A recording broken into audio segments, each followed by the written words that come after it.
कालपुरुषर शेष राशि हूँ मीन राशि 16 सेप्टेम्बर रु नहीं 17 अक्टोबर जाए सूर्य राशि परिवर्तन मीन राशि एवं मीन लग्नर व्यक्ति किभली रहिबो आज आम भिडियो रे आलोचना करिबा। नमस्कार मु सुभाषेश पंथ्या स्वागत करछु मो यूट्यूब चैनल को। आज आम डिटेल्स आलोचना करिबा कि सूर्यंकर जो सप्तम भाव रे मीन राशि एवं लग्न पई जो गोचर हबो ताहा किभली फल दबो से विषय तो डिटेल्स आलोचना करिबा। ता पूर्व सबना बेले गोटे रिक्वेस्ट करिया चाहिए कि जो मैंने भी एजाए चैनल को सब्सक्राइब करना सब्सक्राइब करंतु आ पाखथिया बेल आइकन को मध्य प्रेस करंतु जाद्वारा कि मु आगो को जहां भी किसी वीडियो रे भी ता नोटिफिकेशन आपण मान को ठीक समय रे मिलि जिवो।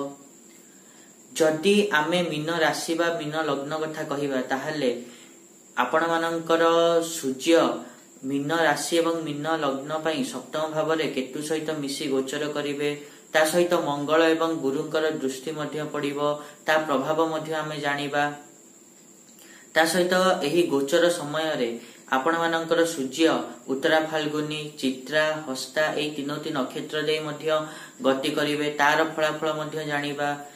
ता पूर्व गोटे कथा कहि देबाकू चाहे कि आजिर वीडियो उभय मीन राशि एवं मीन लग्न पई उद्दिष्ट एवं खास करके जो व्यक्ति मानकर सूर्यंकर दशा बा अंतर्दशा चलीची तांको पई एही गोचर विशेष प्रभावी रहिबो।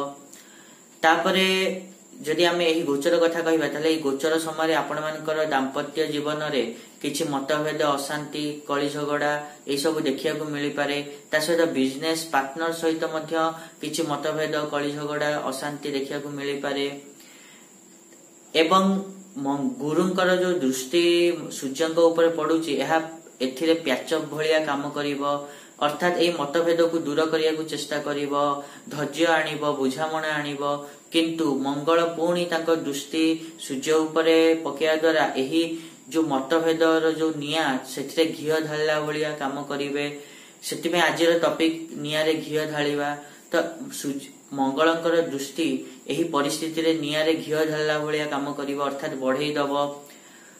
एवं 16 सेप्टेम्बर रे आपण माने देखिबे कि जेतेबेले सूर्य उत्तरा फाल्गुनी नक्षत्र रे गोचर करिवे सेतेबेले आपण मानकर सैलरी बढ़िबो ता सहित सैलरी अर्थात दरमा बढ़िबो। ता सहित जदि आपण मानकू लोन बा ऋणर आवश्यकता थिला ताहले ऋण आपण मानकू मिलि परिबो।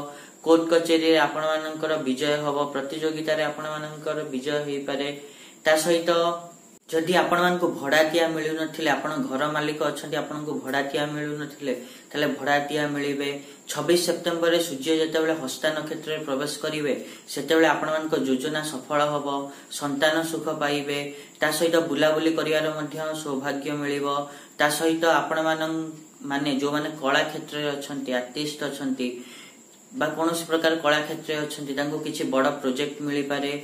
नुवा मित्र आपण मानकर बनिबे प्रेम संपर्क आपण मानकर मधुर हबो। शेयर मार्केट रो आपण माने लाभवान हेई परिबे। तापरे 10 अक्टोबर रे जेतेबेले आपण मानकर सूर्य चित्रा नक्षत्र रे प्रवेश करिवे सेतेबेले आपण माने देखिबे कि आपण मानक घरे कोनोसी मांगलिक कार्य संपन्न हेई पारे एही गोचर समय रे।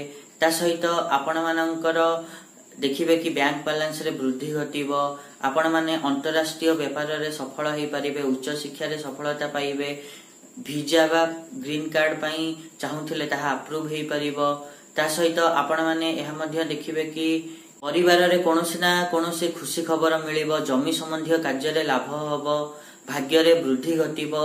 लंबा यात्रा बा विदेश यात्रा आपण माने करि पारंती धार्मिक यात्रा मध्य आपण माने करि पारंती। जदि काहा पाखरे पैसा अटकी गे थिला ताले से पैसा मध्य आपण माने चेष्टा करले निश्चित मिलिबो।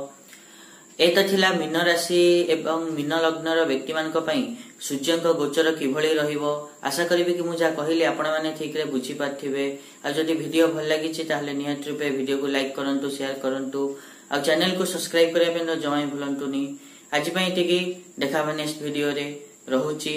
नमस्कार।